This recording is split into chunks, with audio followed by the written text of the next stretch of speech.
VST power tiller வச்சிருக்கீங்களா? அப்ப நீங்க கவனிக்க வேண்டிய விஷயம் தாங்க இது. நிறைய நண்பர்கள் என்ன கேட்பீங்க அப்படின்னா, இந்த கொழவு செட்டிங் எப்படி பண்றது அப்படின்னு கேட்பீங்க. கொழவு பெரிய விஷயமே இல்லைங்க. ரொம்ப ஈஸியா மாட்டலாம்.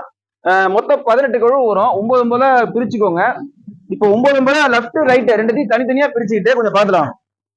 இப்ப 9 9 கொழவா பிரிச்சுக்கிறீங்க. லெஃப்ட் ரைட் பிரிச்சுக்கிட்டு இந்த சென்டர் பாயிண்ட் இருக்கு பாத்தீங்களா? இது வந்து 2 பாக்ஸும் ஒண்ணா வரும். கொஞ்சம் பக்கத்துல வாங்க. 2 பாக்ஸும் ஒண்ணா வரும். இந்த 2 பாக்ஸ்ல வந்து பாத்தீங்கன்னா லெஃப்ட் ரைட் நம்ம இந்த பொசிஷன்ல உட்காந்துருக்கோம் அப்படின்னா இது ரைட் கை, இது லெஃப்ட் கை. இவ்வளவுதான். ரொம்ப சிம்பிள்.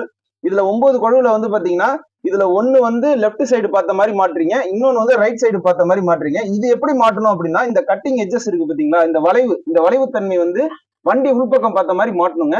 அதை மட்டும் மென்ஷன் பண்ணிக்கிட்டீங்கனாலே போதும். சோ இந்த கொழுவு வந்து ஒன்னு லெஃப்ட் ஒன்னு ரைட். சோ இப்ப இது வந்து பாத்தீங்கன்னா ரைட் கை பார்த்த மாதிரி இருக்கு.